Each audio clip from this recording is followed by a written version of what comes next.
Let's get ready for another episode of Right Here in Mass. I'm thrilled to have one of my longtime business friends, Sonya Highfield, as today's guest. Sonya is the wealth expansion coach for creative entrepreneurs who want to expand their abundance and well being holistically and strategically. She offers powerful, intuitive guidance alongside business and mindset coaching to give clients the most supportive approach to reaching their goals and being happy humans. Sonya, thank you so much for coming on the show. Please share more about what you do and what led you here. Thanks so much for having me, Ashley. I'm so excited for this new venture of yours. And my background is that I had a photography business, and that's what I thought I was going to do forever. And then, as I like to say, I kind of got hit over the head from the universe with this desire, urge, calling to help other creatives. And so I started this business, not with the intention to be a coach, actually, but that's what ended up happening. And it's really been about supporting creatives, empowering creatives across all kinds of industries to build their businesses in a way that really feels good for them, that doesn't ask them to sacrifice their health or their joy or their family time.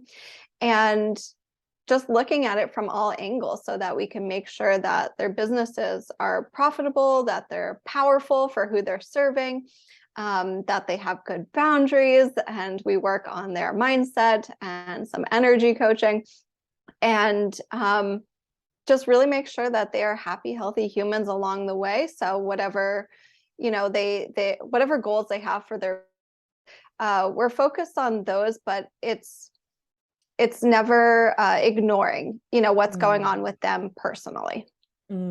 Love it. And one of the many reasons why I was excited to have you as a guest is because of the fact that you had gone from being a commercial photographer to being a coach. And so you had mentioned that the universe hit you on the head with making that decision. Do you mind sharing more about what exactly it was that kind of came you to realize that you wanted to change and go in a new direction? Yeah, so it wasn't something I planned at all. It really felt kind of like I don't know, just a piece of destiny coming in and like landing on my path. So it was the summer of 2015 where I really started to just feel this like bubbling up of energy. And I was like, okay, I think I'm supposed to help other people with what I've learned in, creating a successful photo business. And at first I was like, I'm just going to start a blog, right? Like I'll start a blog, I'll tell other creatives what they need to know about pricing themselves and, working with clients and all that kind of stuff. And so that was really kind of like the first step, the kind of seed of how this business began. And I thought that I was going to be putting together like events for specifically art students, because that was kind of where a lot of my frustration also came, was like, why did no one prepare me to be a business owner when I was in art school? So that's kind of where it all began. I was like, I'll put on events, I'll bring in artists, I'll have them talk about what it's really like to be a full-time working artist. And I ended up hiring this business coaching husband and wife team. And they really encouraged me to get online, to start doing virtual summits. I was totally new to the online world. That was like not even part of my business experience, because I was doing everything in person via, word of mouth, and not really even on social media for business purposes. So they really kind of encouraged me to start online, start building a community. And I did actually start with a virtual summit like 6 weeks into my business, which was like probably really terrible advice. But it forced me to try new things. It forced me to put myself out there, and it forced me to really think about like, what are the topics and, areas that I really want to get into with creatives? What do I really want to share about? What's most important? And so I actually ended up having a very bad experience with those coaches, and felt like their guidance was actually really not the best way to go about things. And so after 6 months of working with them, I was really furious, to be honest. And I was like, Mm, okay, now I know exactly what not to do for coaching, and I can actually do this for people in a much better way. And so that was how I transitioned to do coaching. And I feel like it's really the most natural thing I've ever done. Like, I think I was coaching before I even knew, what coaching was. right. And so it was a very natural fit for me. But yeah, that was kind of the origin story. I thought I was going to start a blog. I started a business, and then because of my frustration with business coaching, I became a coach. What a cool like full circle moment though in all of that. And especially just being able to unfortunately take a bad experience that you have, but use it to fuel your purpose and how you show up and serve the clients that you work with. Yeah, it was not what I would have wanted for how I would have liked to start the business, but it all was what it was supposed to be, is how I Mm, think about it looking back. right. Would you say that there was kind of like an immediate transition from photography to coaching, as in you shut it down and instantly jumped into coaching, or was there kind of a cross between for a little bit, working on both businesses as you started to build up your coaching practice? Yeah, absolutely. So it was actually a couple years. It was almost 3 years Mm, before I went full time with coaching. And it really was hard for me to let go of my photo business. Actually, I found that even though I knew, like, my heart wasn't in it anymore, and it really like wasn't what I was supposed to do for the rest of my life. There was a lot of grief in letting it go and mm, transitioning, even though I felt so excited about, the coaching and the speaking that I was doing. Um, Still, photography was my main income source, so there was definitely a little bit of fear in like letting that go.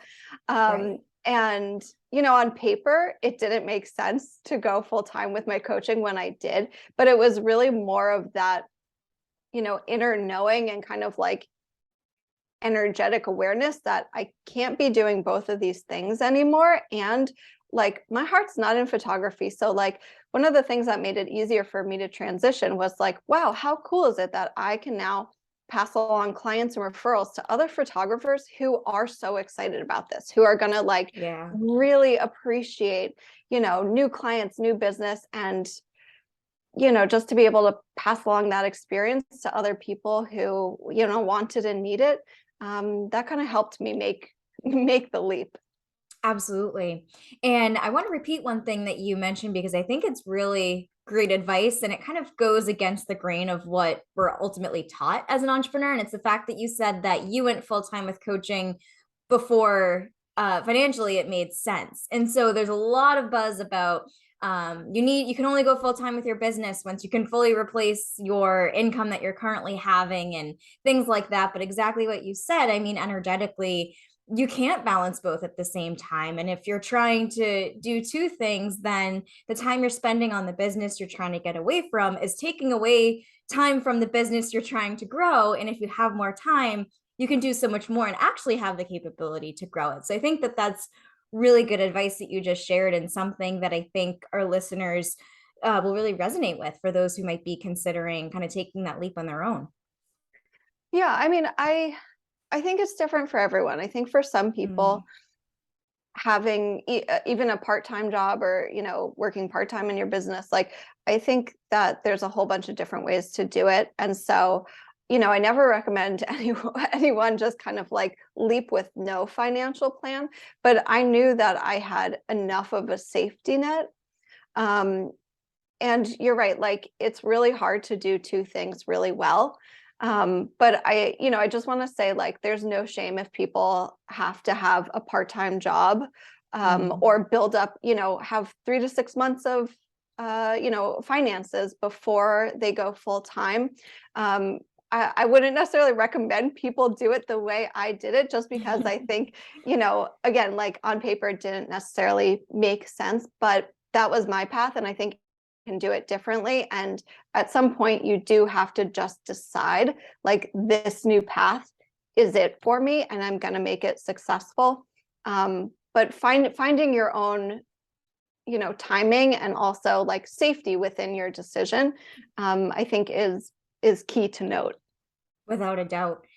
And talking a little bit more about coaching in general, I always love the content that you share specifically about the coaching industry and how there's coaches who shouldn't be coaches and things like that, which I can imagine people might be a little bit hesitant to work with a coach like you or anyone else because of the fact that maybe they had a bad experience just like you did.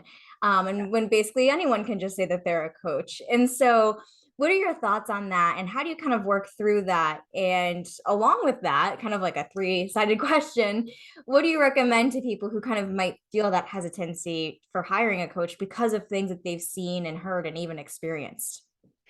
Yes, great question. So, even as someone who's been a coach for 7 years, um, I think it's great to be skeptical. And I have had plenty of really great and really awful experiences. And I think at the end of the day, we're not meant to do business alone, and having support is so, so key in not just growing, but enjoying the journey of being a business owner. And so I think it's worthwhile to look into coaching. And there's so many different kinds of coaches. And um, let me see if I can remember the whole question. So I think it's good to be skeptical, but also be open. If you know that you want support, or you're feeling like really alone in your business, or having a hard time making decisions, or you want to grow faster, be more efficient, just that if you're like, yeah, I could do better, and I think someone could help me, then look into coaching and figure out for yourself, first and foremost, what do you actually want help with, right? Mm. Because I think there's a lot of shiny, awesome like offers out there, but making sure that you're choosing the right program and the right coach for you is really key. And sometimes that comes from experience of, maybe you hired someone for marketing, but actually what you needed was a mindset coach, right? Sometimes it's just Mm. trial and error. But deciding for yourself, first and foremost, like, what are the areas that you want support with? And something to note too is, like, you don't have to be struggling at rock bottom to get support, right? I think so many people wait a long time to get support because they're just kind of stubbornly doing it on their own, or don't realize that, like, things can be going good, but you want them to be going great, or you want to feel like, you have someone in your corner. Mm. Those are good reasons for getting a coach as well. And I think it is really important to, again, like, do your research, look at their social media accounts, look at their Facebook or Google reviews, ask around. If you have, a business friend who's worked with a coach, like, ask around for referrals. And I know that these days it's really popular for coaches to say that they don't do calls with, potential clients. For me, like, I'm always going to get on a call with someone. And if I'm investing in someone, I'm going to pay them, hundreds or thousands of dollars. Like, I want to know that we actually vibe, because Mm. looking at someone's social media is just a very small piece of who they are. And sometimes you don't know until you have a conversation with someone if it's going to be the right fit. Yeah. So I really think it's important to talk to the person that you're considering hiring. And if they don't do that, like, that might be a red flag for you. I'm not saying all coaches who don't do calls are, unethical in any way, but personally for me, that's something that has to be an option, at least, is like, can we jump on a quick call? And sometimes you just have to ask, and people will accommodate you.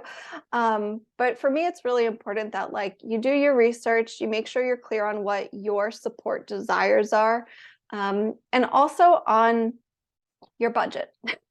Yeah. Because there really is support at every budget. And I think a lot of people assume that, you have to spend 10K to work with a coach. And that's really not true. There's amazing coaches at all different kinds of, income levels, budgets, fees, whatever. So, look around. There's no harm in looking around and finding someone who does fit your needs and fit your budget. I love that. You just shared like so much great advice for people who are kind of considering them. Exactly what you said. Do your research, look at their social media profiles talk to people who have worked with them before, and most importantly, get on the phone with them to see if you're going to energetically and personality wise connect with them. Because, like you said, if there's no connection, then right off the bat, you're kind of setting up the relationship for a rocky start. Yeah. Another question I have about coaching for you, which is something I've experienced in my marketing agency, is that sometimes when a potential client approaches us and they're in an industry that we haven't worked with yet, they'll Mm. say, oh, well, we actually are going to go with someone else because they have experience in this industry and you don't. And so, from your perspective, do you think that when someone's looking to hire a coach, do you think that they should only hire coaches who have achieved exactly what they want to achieve, if that makes sense? Or do you think that it's okay to be able to work with a coach who hasn't exactly taken the path that you want to take, but still has like an amazing amount of experience and knowledge to share? Yes. Okay. So I have maybe an unpopular opinion about this, but I'm a big believer and a living example of I don't need to do already what you want to do in order to help you achieve it. For me, it's very much like I grew up doing gymnastics. All of my coaches, I had plenty of male coaches. They had not competed like on the equipment that I had to compete on. They were still Mm, able to guide me because they had intimate knowledge of what it should look like and feel like and how to build up to achieve, the move, whatever. It's the same thing with my coaching. And when I started, I absolutely had this fear of like, am I going to be able to help everyone? And mm, for me, what I found is I actually can help everyone and anyone. yeah. But again, some people are going to be a better fit for me and me for them. If you're really like, what you want is someone who has literally done everything that you want to do, that's fine. Go find that person. If you want someone who's your industry, you can absolutely find a coach for it. But what I personally have found is that I have worked with people who are bookkeepers, who are home organizers, who are fine artists, who are Reiki healers. Like I've worked with people in all different kinds of industries. And what I like to say is, I don't need to be the expert of your industry. That's your job. You get to be the Mm. expert of your own business. I'm here to help you achieve your goals. And I don't need to know everything about your industry to actually help you do that. Yeah, we're fully on the same page with that. So I'm so glad that you shared that answer. And I think, especially too, with that, it's like when you work with someone who hasn't done what you do, they bring such a fresh perspective because they're almost like, I don't want to necessarily say ignorant, but they don't know about things that have always gone on in that industry. Or they don't know about the things that things are always done this way. And so if you're Yeah. not willing to kind of take that risk or try something new and stop doing what you've always done, then you could end up missing out on opportunities to create something really powerful and achieve really amazing results. And I think that's a huge aspect and a huge benefit of what you particularly bring to your clients, the fact that like you are in something completely different from what they do and you're able to provide that fresh perspective because they might be tunnel visioned ultimately in what they're doing. Yeah, I totally agree. And I think that's the beauty of also like group experiences, like having Mm. other people who are in different industries from you bring their ideas and perspective to the table on what you can do. And yeah, it's really fun with coaching is that like I actually get to learn about a lot of different industries. Um, and we really do get to take a very customized approach to how people build their businesses because, I'm not jaded by their industry. And also like I have done a lot of things. I've done, in person, freelancing, Mm. speaking, podcasting, creating digital products. Like, I have done a lot of things in my own businesses. And so I can bring all that wisdom to the table. But yeah, like my clients do things all the time that I have never done and I will never do. Right. Yeah, absolutely. And now to focus a little bit, shifting gears a little bit onto your zone of genius, which is wealth expansion and mindset. I'm sure a lot of people can relate to this. Personally, when I started my business as of this recording about 6.5 years ago, I didn't even know what mindset was. I thought that in order to be successful in business, I needed to focus on strategy. So if I did everything right on paper, if I followed all of these business advice and tips and things like that, that would lead me to success. But it wasn't until about, I'd say probably 2 years in, when I really started to learn about mindset and what it was and actually worked on my mindset, is when I realized that was the bigger catalyst in helping me with success. And Mm. so, why do you think it's important for business owners and professionals to focus on mindset in addition to like the expertise or strategy aspect of their business or career? Yeah, I love that you said that. It's so interesting, right? And for me, like you absolutely need both. You absolutely need to do the strategic and practical pieces of business. Um, but the mindset is such a big piece because first of all, like you have mindset, you have thoughts and beliefs, even if you don't know what mindset work is, right? Mm. And so the beauty of mindset work is that really you're just becoming aware. And the thing is that the more you're aware of your own thoughts and beliefs, the more power you have in making decisions, in creating things, in navigating your career. And so if you're aware of your um, beliefs around money, right? That's such a big one that people come to me with. You can absolutely be making money. Like I did not know anything about mindset when I was in my photo business, and I was still able to create success. But it definitely would have been easier if I was more aware of um, all of the stories that I had picked up in my life around, money, around Mm. self worth, right? And so mindset work is really just starting to become aware of your thoughts and understanding that your thoughts aren't facts. And so a lot of times we kind of put ourselves into these little boxes or we stay stuck in these patterns that like they might be okay, they might not necessarily be harmful, but they might not be helping us actually grow and expand. Mm. So the more we can become aware of our thoughts and our feelings and all of that, um, the more we can make really empowered choices and get out of our comfort zone, which allows us to grow and even go after our dreams, right? So the mindset is just such a big piece because I see it so often that people have the strategy. They actually are like, I know exactly what to do, but I can't seem to do it. Or like I keep, just hitting resistance or I keep feeling stuck. And Right. a lot of times it's because there's something going on in your mindset, right? So I'll give a quick example because sometimes it's hard to like Oh, yeah. Go explain. for it. Um, so I had this client and she was a photographer and she had been doing one kind of photography for a while and she wanted to start teaching on that kind of photography. And she knew a lot. She had her kind of course laid out. She had had someone help her, put a whole course together. And she came to me and she was like, here's what I want to do. Like, here's my goals around it. Here's the people that I want to help. Like, it was totally clear from a strategic perspective. But she was like, what if people don't think I'm an expert? Mm. Or what if people know that I'm taking time away from actually like working in the field to teaching about it? And she had all these, inner thoughts and doubts and fears about how people were going to see her.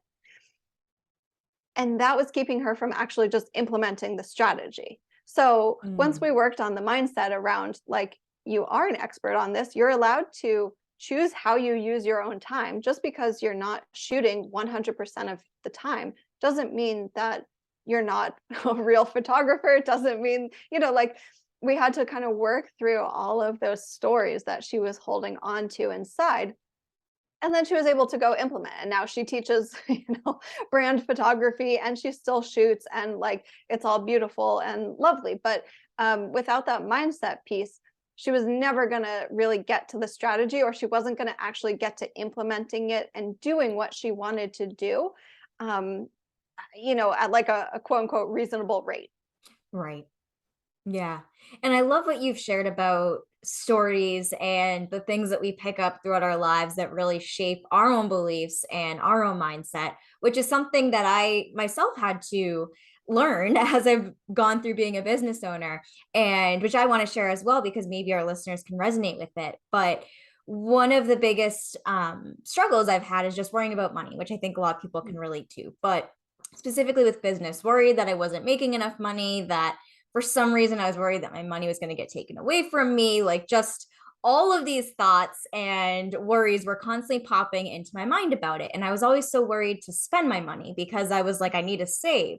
And after thinking about it, I realized it's because I picked that up from my parents, with the fact that even though my family did really well financially, it's like my parents always had this advice that they would give to my sisters and I, which was save your money, don't spend your money, save your money. And it's like that totally, like I totally absorbed all of that, Yeah, and it totally reflected and affected onto my own beliefs and my own mindset of it. And so I think that just kind of being able to sit down and say, why do I think this way, and is it actually true, I think can do so much. And after realizing it, I mean, of course it wasn't their fault because they probably got that from their parents, but after being able to sit down and think about it and really work through it, then I was like, okay, I actually now have a solution to kind of debunk these myths and get past the mindset. And so just taking the time to sit with yourself and reflect on what you're thinking and being able to think about why you're thinking it can just do so much with making progress in that field. absolutely. And that's such a good example because the idea or the belief that it's good to save money is not inherently a harmful idea, right? And so different people can actually have the same um like the same idea can be helpful for one person and harmful for someone else. And it's Mm, not so much like a good or bad thing, but it's for you. Like, so you were really focused on saving money. And so that probably held you back from investing or spending on yourself or right. feeling like it was okay to take some risks, maybe. And saving was almost like having a negative impact on your life, whereas someone else might not feel safe to save. And so they might make a lot of money, but they have this idea that it's not safe to hold on to it. And so the idea that saving money is safe would be a helpful thing for them to adopt, right? So Yeah. it's it is such a personal thing, and that's why I think it's so great being able to like work on our money stories, work on our mindset, and not just within ourselves, right? Because sometimes you just need that outside perspective to be like, Yeah. yes, saving is good, but how are you using that belief? Right. Yeah. Super interesting to think about it in so many different ways. And exactly what you said. I mean, everyone, it's unique to everyone. So everyone has their own experience and perspective and thoughts around it. And so, for our listeners who might be feeling really intrigued from what we've been sharing specifically about mindset, do you have any resources that you would recommend to them if they would like to learn about it more or figure out how they can improve their mindset or anything like that? Um, yeah, so there's like a million awesome podcasts out there that cover mindset. I people can definitely check out my podcast, Wealthy in Pajamas, which covers a lot of mindset stuff. And as as one friend said, she was listening to it on a plane, and she was like, wait a minute, I didn't have my journal with me. I wasn't prepared for like all the great questions and things that were going to come up." So I love um, that. my podcast actually gives you a lot of prompts and like some kind of little homework pieces to work on your mindset. Um, there's a lot of good books out there, but honestly, I think um, doing some doing some coaching is kind of the best way. Mm, But to start with yourself is just start asking why. If you can just go into like what I call toddler mode and just like why do I feel this way, and start to um, take little pauses throughout your day or your week when it comes to like if you want to work on your money mindset. Whenever you're interacting with money, take a little pause and say like, how am I feeling? mm, Why do I feel this way? Right? If you're eating out for dinner and it comes time to pay the tip and you start to get like a little knot in your stomach because you're like, oh, okay, I know I want to give good tip, but I also know like here's my budget for the month, and you just start having some anxieties about sharing your money. that's a Right. good thing to pause and go into, okay, like, why do I feel this way? Where is this coming from? When you send out, a proposal to a client and it's time for them to pay the invoice, take a pause and say, like, how am I feeling right now? And if there's kind of that like beat between when you send the invoice and they pay it, notice how you're feeling in that pause, and start to, again, ask yourself, just like, why do I feel anxious about this? Why do I feel confident that the money's going to come in and I'm on to the next thing, right? So, like, Mm, both the good, the bad, the positive, the negative, however you want to see it. um just taking a pause, checking in with yourself, asking why, and then you can really start to dissect for yourself. And um, a lot of times our mindset definitely comes from childhood, but it comes from all kinds of influences. So it might be your partner, right, who you live with. They're going to have an influence on your money, or your mindset about things, right? Can definitely be from your parents, from your schooling, from your religion, from the media, right? There's all these different influences. And so asking yourself not only like, why do I feel this way and where did it come from, but do I agree with it, right? Like you said, yeah. ask, is this true for me?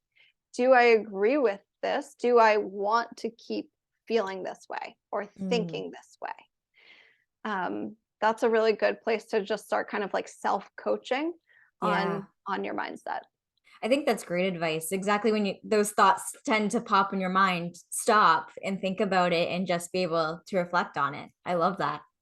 While we're on the topic of money, this is also a really good time of year to be talking about this because of the fact that we're recording this episode during the first week of 2023. A New Year's when people often think about raising their prices and thinking about what goes into that.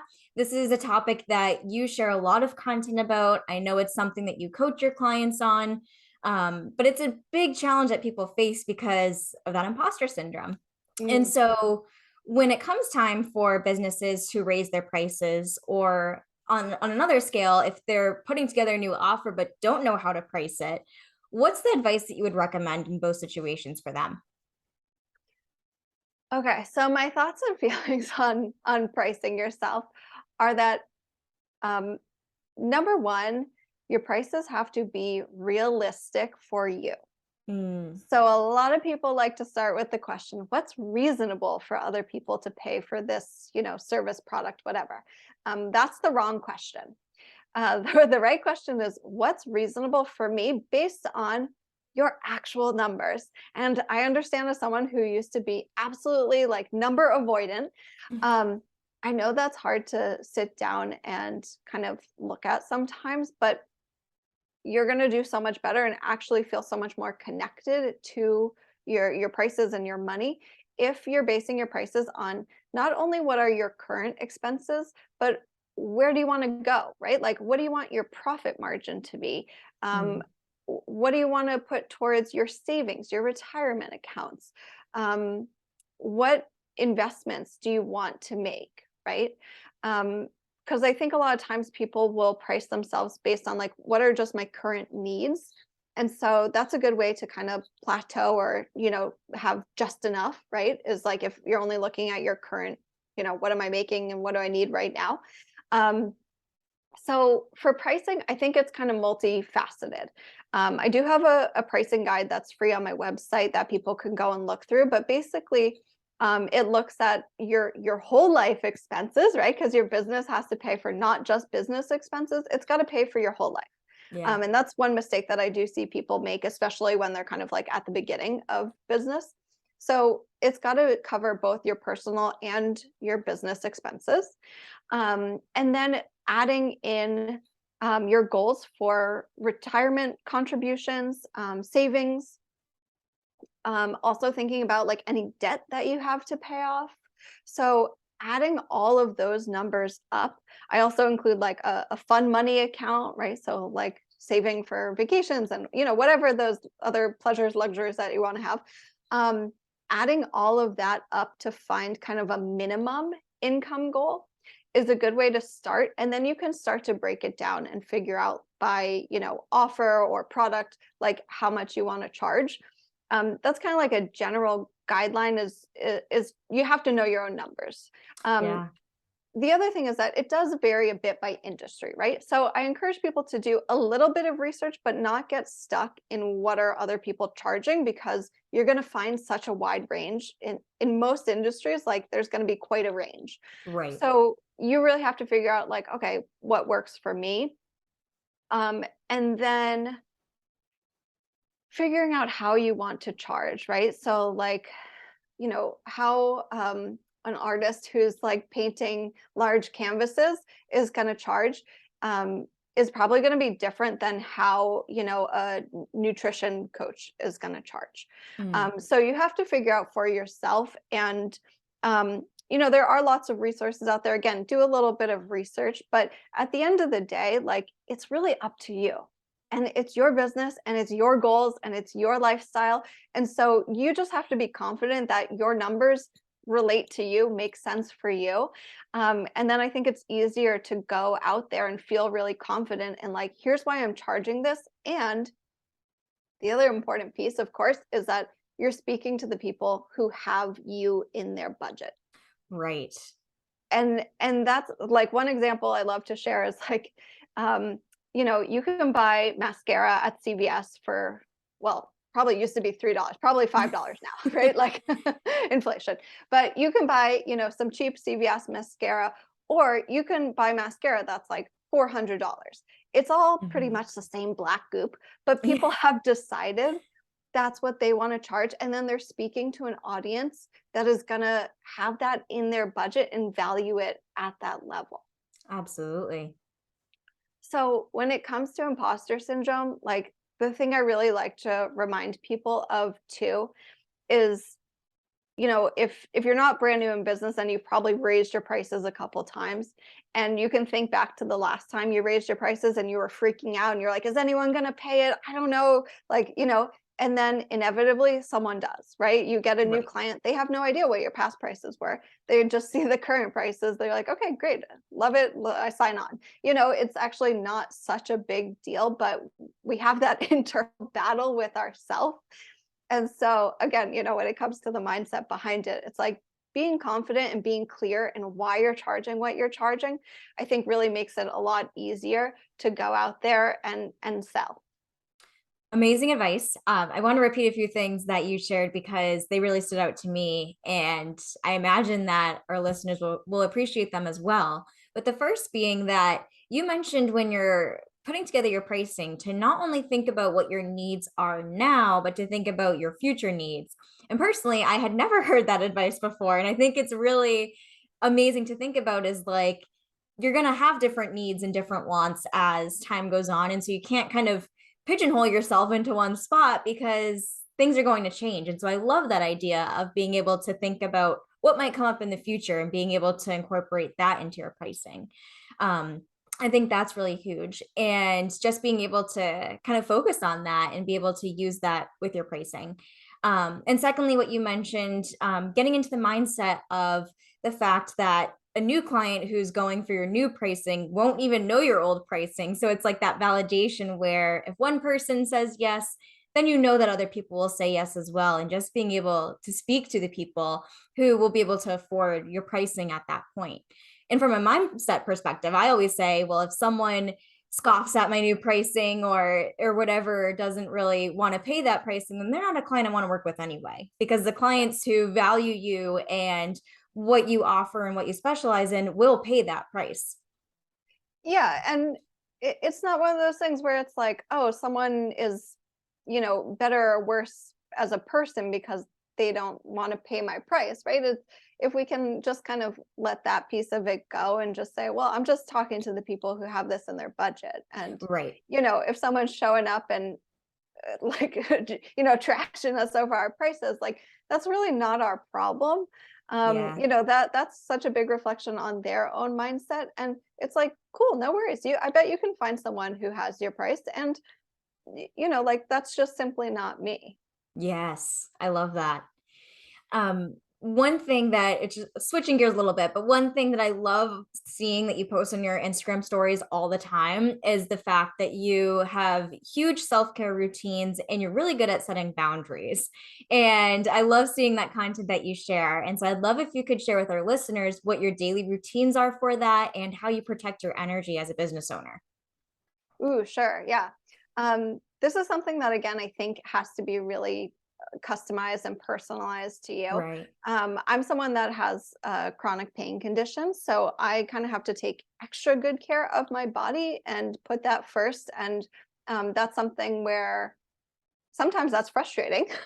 Right. um, but it has forced me to create really good self-care routines. And for me, that's just how my day starts, is the self-care comes first. I never do a call before, like the earliest I'll ever do a call is 10:30, and usually it's 11. So that I can get up in the morning. I really have to have kind of like slow, easy mornings, to literally like get my body on board for the day. A lot of times that means I start the day like sitting on the couch on the heating pad, doing some gentle movement. I take the dog for a short walk or take her to the park. I like to make sure that I eat a good breakfast. I have like ritual of like my coffee making. Like I like to really ease into my mornings. I like to do journaling as I'm drinking my coffee. Mm. These days I've been doing a lot of like EFT tapping in the morning to start off. Often I'll do some meditation time. So it really, like, my mind, body, spirit comes first in my Mhm. day.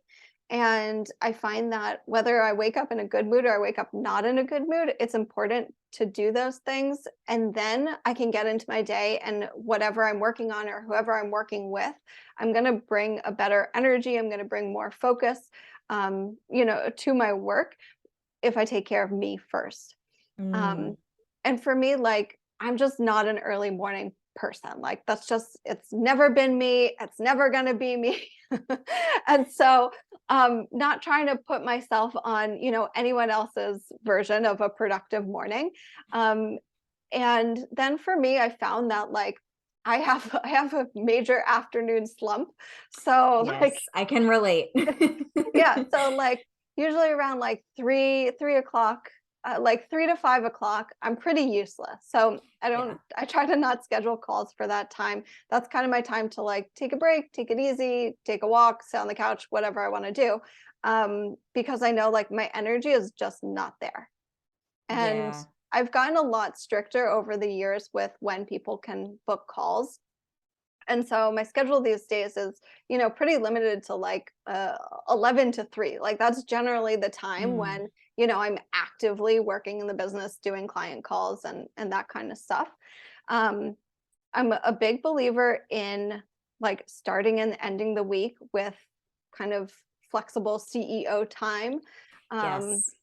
that to me has been really helpful, is like to start my week where I can get organized on Monday. I can, kind of do admin stuff, set myself up for the week, do some, content creation. And then Fridays I like to take it pretty easy. So Yeah. I have a very leisure schedule. And again, for me, like that's what works best. And I really encourage people to figure out like, what do you need, mind, body, and soul for nourishment to really feel um, as balanced as possible, as, full up as possible, as kind of connected with yourself as possible. And then figuring out what business, structure and schedule works best for you. I love that. And I think what you shared in terms of flexibility and being able to create a schedule that works for you relates to the fact that I think as a society, we need to get out of the mindset of 9 to 5 being the social norm and you have to clock 40 hours per week. That was something that I got so bogged down by, is the fact that I was like, I need to work 5 days a week, 40 hours a week. But over the past year, I've really shifted my perspective and realized it doesn't matter how many hours I work. What matters is what I'm producing during those hours. So Mm, if I can knock everything off my to-do list in 25 hours instead of 40, that's great. It doesn't necessarily mean that I need to work the full 40 hours, but that's something that unfortunately society teaches us we need to do. And so just being able to understand that as a business owner, that you work best when you take into consideration your most productive times of the day. And if that's not 40 hours, that's totally fine. It's all about what's doing that works for your situation and your lifestyle. Totally, totally. I think with the last 2 years for sure, and even non-entrepreneurs working from home, like there really has been a shift. And like, yeah, we probably don't need 8 hours a day. And there's been studies Hmm. that's like people are really only productive for 2 hours out of those eight Yeah. hours, right? Like, so I think it is important as you run your own business to not be afraid to set your work hour boundaries. And Yes. I like to tell people like have it in your email signature, have it on your website. Like, what are your work hours? And Great if idea. you're, working like one to one intimately with clients or customers, whatever, like let them know what your response time is. Let them know Yeah. when they can communicate with you. None of that makes you um disagreeable or like a rude business owner, right? It's really just you're allowed to protect your time and let people know like here's how I work. And um I found, even with having like limited call times, I don't ever have a client that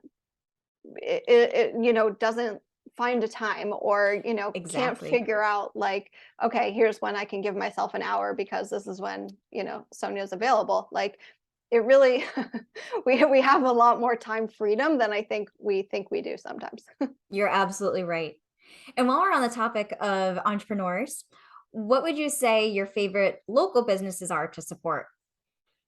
Oh, yes. So this is such a good question. And one of my favorites that I found just in the last year or so is called the Bird and Bear Collective in Holliston, run by Aaron, who is an amazing human. And it's actually a shop, and they support local artists and makers and entrepreneurs as well. So they have a retail shop that you can go and buy all kinds of gifts and goodies, and like you'll walk in there and want to buy everything that's in there. Um, and they support a lot of local makers, and then they also have a collective for entrepreneurs who are service and product based, Oh, cool. to get together and meet with each other. They do co-working in their retail space as well. They have lots of workshops there, and it's really just a beautiful kind of like multi-layered local business hub. Mm. So that's definitely one of my favorites. And then I was thinking about just really local to me in Franklin. I'm a little bit obsessed with this olive oil shop. If you're into olive oils and like balsamics and nice, Oh, kitchen things, there's this place called the Little Shop of Olive Oils, and it's oh, how just like, cute. yeah, it's one of my favorite places to go in and get gifts and pick up olive oil for us and just kind of like meander through. Yeah. Yeah. Oh, I love that. Sonia, this has been an amazing episode. For our listeners, before we start recording, I told Sonia, I was like, yeah, this is probably going to be 30 minutes, but with how well our conversation was and all of like the really exciting things to talk about, it's turned into almost 50, which I think is just amazing. And I really appreciate you coming on and sharing your expertise with our listeners and everything that you do with wealth expansion and mindset. And so now I'd love if you could share with our listeners where they can find you online if they'd like to connect with you further. Yes, so you can find me everywhere under Real World Creatives. That's my Instagram. You can find my Facebook page that way, and that's my website as well. Perfect. And I will link those in the show notes in case our listeners missed it. They can click through from there and connect with you. But Sonia, thank you so much again for coming on right here in Mass. Thank you so much for having me.